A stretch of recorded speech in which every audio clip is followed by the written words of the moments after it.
Social মিডিয়ার সুবাদে আজকে বাংলাদেশের কথা গোটা বিশ্বে ছড়িয়ে পড়ছে। আমি আসার পরেই শুনতেছি বারবার আপনারা ক্যামেরাগুলোকে বন্ধ করিয়ে দিতে চান। আমরা কুমিল্লার মানুষ, আমরা পথিকৃত কুমিল্লা, আমরা মানুষদেরকে রাস্তা দেখাই। সুতরাং আমরা নিজেরাই যদি রাস্তা ভুলে যাই তাহলে আমরা সারা বাংলাদেশের মানুষকে রাস্তা দেখাবো কেমন? আমরা যদি মাহফিলে কথা বলি তো সারা বাংলাদেশে তো মাহফিলে কথা বলবো। আমরা রাস্তা দেখাই, আমরা পথ হারাতে পারি না। কুমিল্লা এগুলো এগুবে বাংলাদেশ, এটা ছিল এতদিন স্লোগান, আজকে বাস্তবতা, ঠিক কিনা বলে? সুতরাং চটকদার কোনো স্লোগানের দরকার নাই। আমরা প্রমাণ করে দেব যে আমরা বাস্তবতায় বিশ্বাসী। সুতরাং যারা কুমিল্লাবাসী আজকে কথা শুনতে এসেছেন, কোনোভাবেই আওয়াজ করা যাবে না। আমরা কথা শুনবো প্রাণ খুলে, মন ভরে, খরগোশের মতো কান খাড়া করে, মাছের মতো নিষ্পলক নয়নে আমরা কথা শুনবো ইনশাআল্লাহ। আল্লাহ যেন কবুল করে, সবাই পড়ি আমিন। সোশ্যাল মিডিয়ার সুবাদে আজকে বাংলাদেশের কথা গোটা বিশ্বে ছড়িয়ে পড়ছে। আমি আসার পরেই শুনতেছি বারবার আপনারা ক্যামেরাগুলোকে বন্ধ করিয়ে দিতে চান। ক্যামেরাগুলোকে বন্ধ করিয়ে দেওয়া যাবে না, বরঞ্চ এটা করা যাবে, ক্যামেরাম্যান যারা, তোমরা যারা মাঝে মাঝে দাঁড়াও, এই তোমার লেগে দুই কারবার হয়েছে, বসা।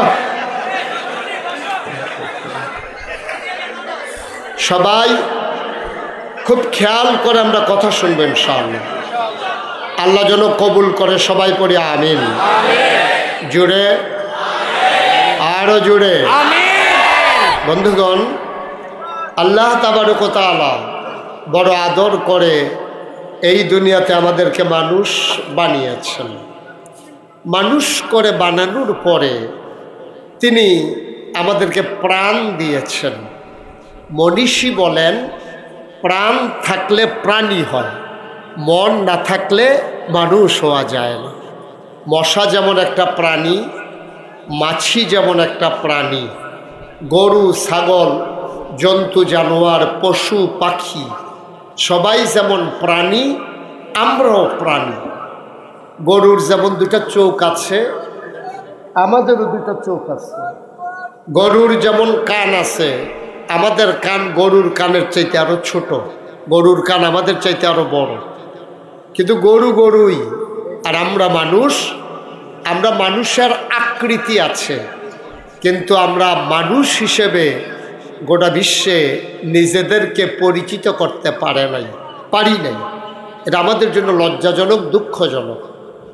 আপনি দেখবেন যে একটা কাক যদি কোথাও মরে যায়, কাক একটা পাখি, দেখবেন অসংখ্য কাক সমবেদনা জ্ঞাপন করার জন্যে সুখ সন্তপ্ত পরিবারের পাশে এসে দাঁড়ায়।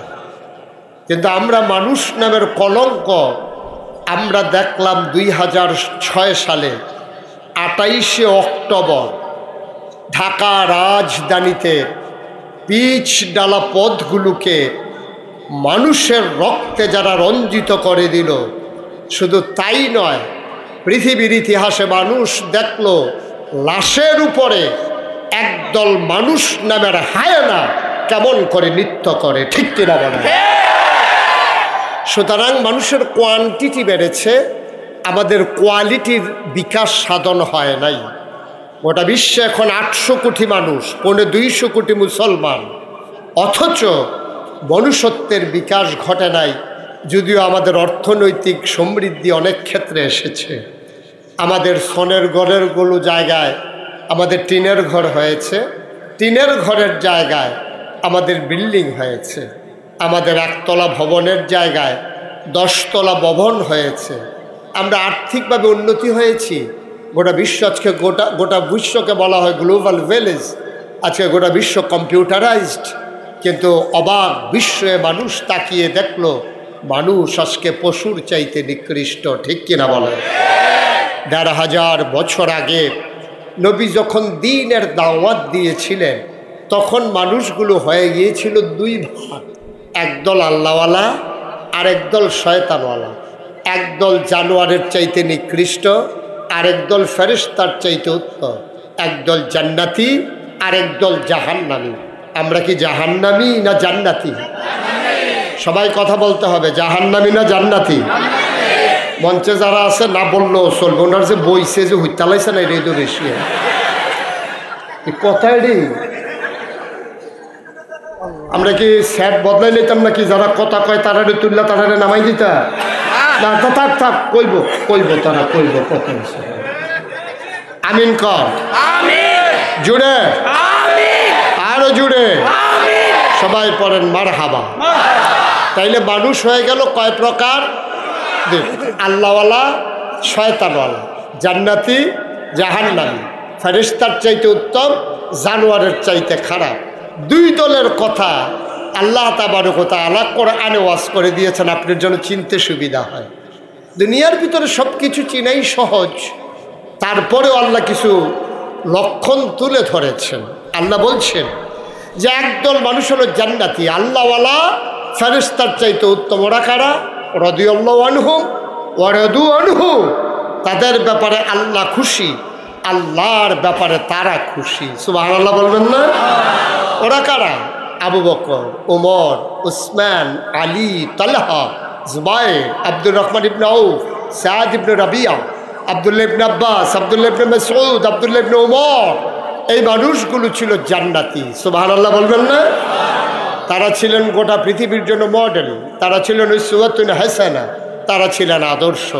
তারা পথ দেখিয়ে গিয়েছেন কেমন করে সভ্যতা বিনির্মাণ করা লাগে, কেমন করে মনুষ্যত্বের বিকাশ ঘটানোর মাধ্যমে মানুষে পরিণত হয়, তারা শিখিয়ে গিয়েছিলেন। আর এই ধারাবাহিকতা শুরু করেছিলেন আপনার আমার নবী মুহাম্মদুর রাসূলুল্লাহ সাল্লাল্লাহু আলাইহি ওয়াসাল্লাম। ১৫০০ বছর আগে যারা এই দিন গ্রহণ করতেন, যারা এই দিনের পথে আসতেন, নবীজি তাদেরকে একটা মাদ্রাসায় ভর্তি করিয়ে দিতেন। মাদ্রাসার নাম ছিল দারুল আরকাম, নবীর জীবনের প্রথম মাদ্রাসা। আরকামের বাড়িটাকে তিনি প্রথম মাদ্রাসা বানিয়ে নিয়েছিলেন। তিনি দেখতেন কার ভিতরে কোন যোগ্যতাটা প্রবল। যখন দেখতেন যুদ্ধে পারদর্শী একটা মানুষ, তখন এই মানুষটাকে দেখা যেত যে তিনি তরবারি চালনা, তীরন্দাজি, বর্ষা নিক্ষেপ, তারপরে কুস্তি, এইসবে তিনি পারদর্শী করতেন।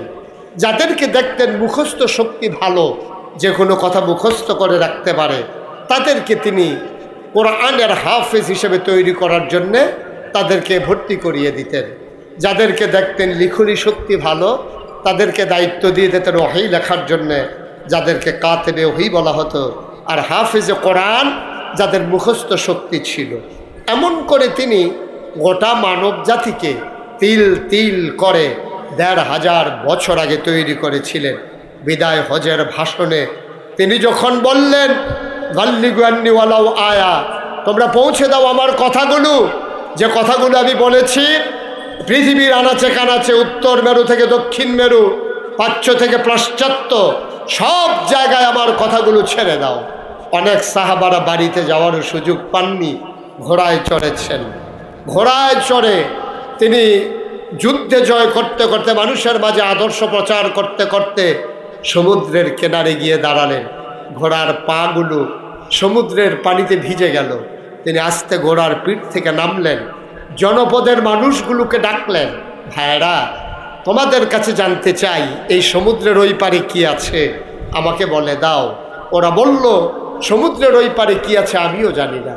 সাহাবা চিৎকার করে আকাশের দিকে তাকিয়ে আল্লাহকে সাক্ষী রেখে ঘোষণা দিলেন, মাওলা ও রব্বে কারিম, এই মানুষগুলো যদি বলতো সমুদ্রের ওই পারে একটা জনপদ আছে, খোদার কসম আল্লাহর নবীর দেয়া দায়িত্ব পালন করার জন্যে আমি সমুদ্র পাড়ি দিয়ে সমুদ্রের ওই পারে জনপদে গিয়ে আমি আমার দ্বীনের কথাগুলো ছড়িয়ে দিতাম। সুবহানাল্লাহ বলবেন?